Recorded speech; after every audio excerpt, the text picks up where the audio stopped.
Benvinguts a un nou programa de Namasté. Avui parlarem de la pau. Si el desig del nostre cor és la pau, és important parlar d'ella, promocionar-la, sentir-la i crear-la.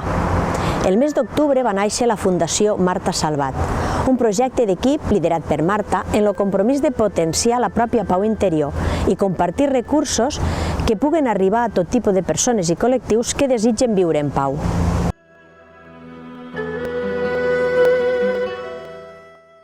Decidir viure des de la pau és un compromís que tindríem que prioritzar si volem pau al nostre voltant. Començant per nosaltres mateixos, per la nostra pau interior i expandir-la a la nostra família, amics, treball i a l'entorn més proper. Com Marta diu, és més que un repte, és una maestria. I jo us convido a tots els que sentiu esta crida interior cap a la pau, a potenciar-la i a fer-la créixer, a sumar-vos al repte.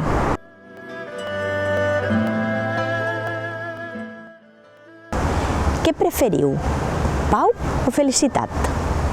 La felicitat és relativa. Normalment depèn de si es compleixen o no determinades expectatives.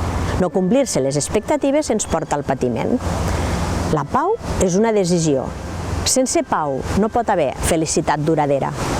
Tenim persones sàvies que són bons exemples a seguir.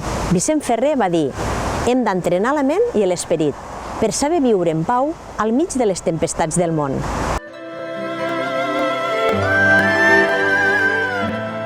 La pau no és la tindré quan tot estigui bé. Comença a l'interior, és un moviment expansiu que va des de dins cap a fora.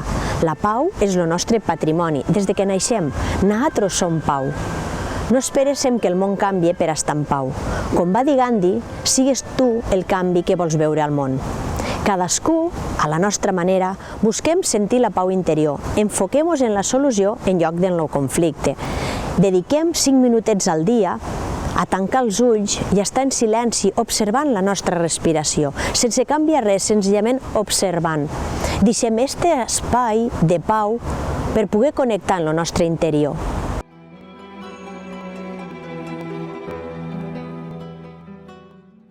Seguirem parlant de pau i oferint recursos en els nostres pròxims vídeos. Pots seguir-los al nostre canal de YouTube i també a través de la web www.carmesabater.com.